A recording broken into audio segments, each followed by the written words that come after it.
Messanga Nyamding, avec le concours de la réalisation, j'espère bien. Professeur Messanga Nyamding, bonjour et bienvenue à nouveau au programme. Oui, oui, rebonjour, rebonjour. Je peux Alors, vous assurer qu'il professeur fait très beau Messanga à Nyamding, Paris ce un grand matin. débat a été mené Oui. au Cameroun sur le fameux mandat impératif où nous avons suivi le professeur Kamto et plusieurs de ses affidés démontrer que le MRC avait des élus. Alors, comment comprendre finalement que le professeur Kamto abandonne le MRC, ne s'appuyant plus sur ces concepts juridiques pour aller maintenant s'allier les services du Manidem? C'est une position politique. C'est une position politique.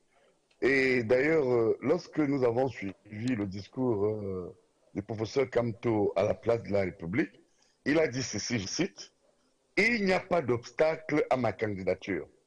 Et je crois que sur ce point bien précis, j'avais la même position que mon collègue Mathias Eric Onagini, à l'effet de dire qu'effectivement, son parti, le MRC, n'étant pas représenté, du point de vue technique, la représentation étant liée au parti ayant participé aux élections, il est clair que le MRC ne pouvait pas partir aux élections.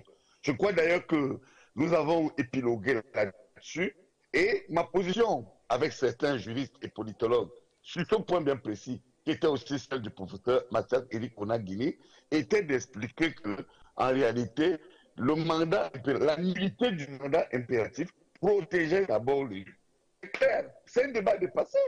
C'est dépassé. Vous voyez que, et moi, en tant qu'analyste, je dis tout simplement que c'est une position politique qui s'inscrit dans une stratégie politique de contournement. Il a réussi.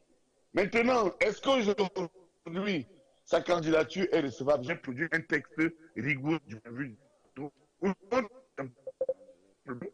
le professeur Maurice Kamto a utilisé une position juridique, c'est-à-dire une position de droit, a des effets politiques. Ça veut dire quoi? A utilisé, vous savez que quand nous enseignons le droit à nos enfants en droit constitutionnel en première année, nous disons qu'il y a des constitutions souples et des constitutions rigides. Il faut dire que le texte électoral au Cameroun s'inscrit plutôt dans la dynamique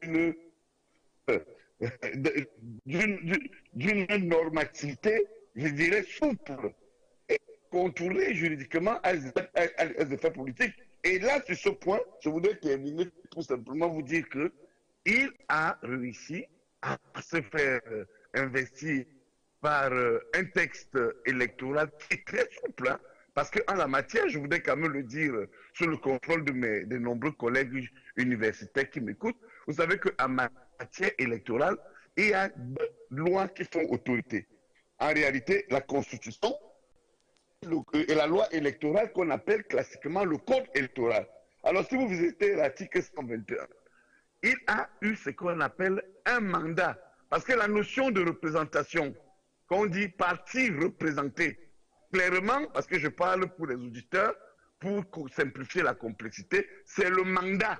C'est-à-dire que le parti représenté mandate qui? Mais il a mandaté tôt, à travers le Manidem. Qu'il est jonglé, qui n'est pas jonglé, mais c'est conforme à la loi. Ça ne pose aucun problème à la loi. C'est pourquoi, pour chuter, moi j'ai plutôt été surpris de voir l'instrumentalisation du droit, des gens qui sont sortis du cadre de la légalité pour venir opposer à sa candidature de faits qui ont été quand même gênants. Premier fait, c'est au niveau de la légalisation de sa signature. La signature où on a entendu, vraiment ça m'a un peu choqué. Des personnes essayaient de faire croire à l'opinion publique qu'il fallait légaliser sa signature et celle de son mandataire auprès d'une autorité. C'est faux. Si vous allez voir la linéa 2 sur les candidatures indépendantes, auprès d'une autorité, concerne essentiellement les candidatures indépendantes. Deuxième casuistique juridique. Vous savez, la casuistique, c'est l'institut. C'est l'approximation. Ils sont revenus dire que non, il y a la loi relative à l'organisation des partis politiques. J'ai dit, oh mon Dieu, en réalité, quand vous disiez cette loi avait erreur, c'est la puissance publique qui organise, je dis bien avec autorité, le fonctionnement interne des partis. Ça n'a rien à voir. quand vous allez donc chercher dans le code électoral, une fois que vous avez obtenu le mandat d'un parti représenté, je crois qu'en dehors des autres éléments, parce que je dis sur ce point bien précis, en dehors des autres éléments, et c'est la caution et autres, je crois que les pièces les plus difficiles, c'est le mandat et la caution. Lorsque vous avez obtenu le mandat, je crois que sa candidature ne souffre aujourd'hui d'aucune contestation en matière de recevabilité. Professeur Messanga Yamding, oui. est-ce que la candidature de Maurice Kamto pour l'élection 2025 gêne le régime en place? Bon, alors moi, je crois qu'on en fait trop sur ce point-là. J'ai échangé avec beaucoup de juristes. Ici, vous savez, ici, je suis en mission académique, hein, entre autres. Je ne suis pas venu me balader. J'ai rencontré de nombreux professeurs de renom des constitutionnalistes et autres.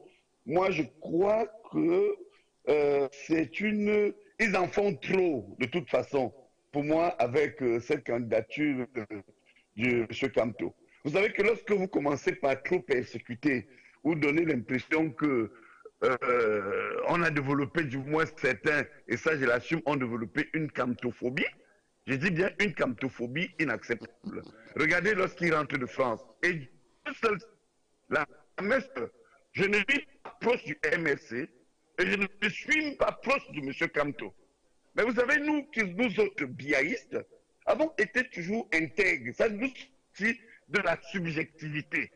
Lorsque j'ai vu, je me souviens, le retour militarisé de Maurice Kamto à Paris, j'ai dit, oh là là, oh mon Dieu, une fois de plus, ils sont en train de faire la publicité de ce professeur. Je crois quelque part qu'on doit laisser M. Kamto se déployer, comme ils sont d'ailleurs en train de faire. Et encore, j'ai lu et relu, c'est sur le Facebook d'un ministre que je ne voudrais pas citer par exemple, était en lycée et canet de bandits et de quelqu'un qui s'accroche à l'argent. Donc je crois que de tels comportements, je dirais, orduriers, qui n'ont pas du tout un seul pays que Paul Biya, mon maître politique, a voulu voir debout et respectueux, on peut quand même déplorer qu'on arrive jusqu'à... L'enjeu, en tout cas aujourd'hui, c'est l'élection présidentielle. C'est une élection de mon humble avis, qui sera très difficile, beaucoup plus difficile que certains en pensent. Merci, professeur Messanga Yamding. J'insiste